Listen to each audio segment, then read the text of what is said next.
Jadi mohon yang terakhir saya ingin sampaikan, tidak ada kesuksesan tanpa kerja keras, tidak ada kesuksesan tanpa perjuangan, dan tidak ada kesuksesan tanpa dorongan doa dari kedua orang tua kita. Jadi pada hari ini Anda ucapkan selamat, Anda mintakan maaf kepada orang-orang tercinta yang berkontribusi atas kesuksesan pendidikan kita. Hati-hati memperlakukan kedua orang tua. Saya tahu di sini ada master hukum, saya tahu di sini ada master manajemen, saya tahu banyak prodi yang ada di sini dan memiliki tata kelola yang sangat baik, maka itu salah satunya didukung oleh perilaku Anda setelah lulus. Pada saat Anda berinteraksi dengan kedua orang tua, jangan menggunakan pasal hukum.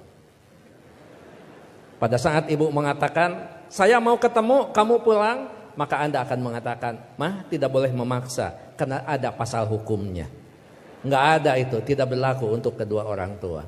Pada saat Anda diminta membantu kedua orang tua, Anda jangan menggunakan manajemen yang efektif. Tidak ada manajemen dalam hubungan dengan orang tua, kecuali penghargaan, penghormatan, dan tempatkan dia di tempat yang paling sempurna sebagai kedua orang tua kita. Saya hanya ingin mengulang dengan cerita yang lama, tetapi ternyata ini memberikan sebuah inspirasi bagi kita.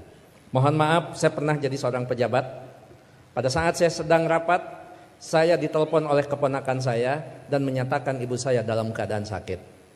Kemudian saya balas telepon itu dengan sebuah ungkapan yang agak sedikit sombong. Tolong cepat bawa ke dokter dan nanti uangnya akan saya transfer. Ternyata ibu dari kejauhan menjawab kalimat saya dengan sebuah kalimat yang tegas. Enggak usah ditransfer, yang penting kita bisa ketemu. Kalau ibu sudah mengatakan yang penting kita bisa ketemu, maka jabatan itu tidak ada, maka rapat itu tidak ada. Dan boleh saya katakan, kalau saya sudah dipanggil ibu dan bapak, tidak ada yang bisa menolak panggilan siapapun, termasuk atasan saya. Kalau itu ibu dan bapak yang memanggil, kena yakin, kalaupun saya bisa memberikan sebuah alasan, Pak mohon maaf ibu saya dalam keadaan sakit, maka atasan saya akan memahami semua, karena mereka juga pernah dibesarkan dan memiliki rasa hormat kepada kedua orang tuanya.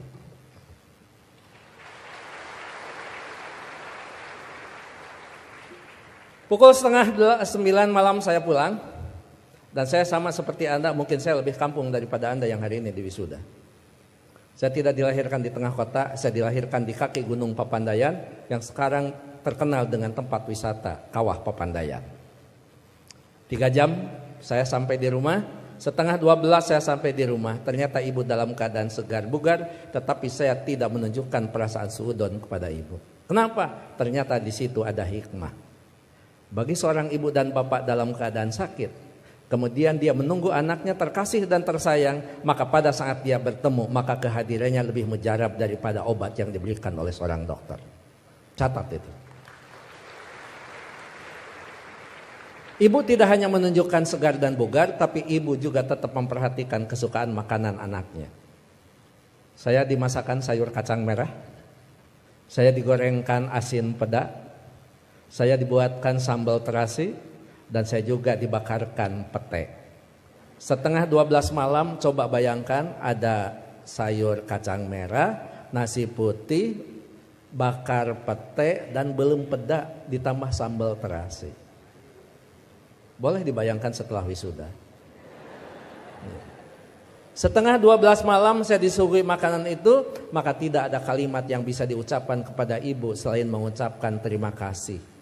Padahal saya tidak biasa makan malam, kecuali makan nasi di waktu malam. Ya saya makan. Saya tidak pernah mengatakan, Amah ngapain masak?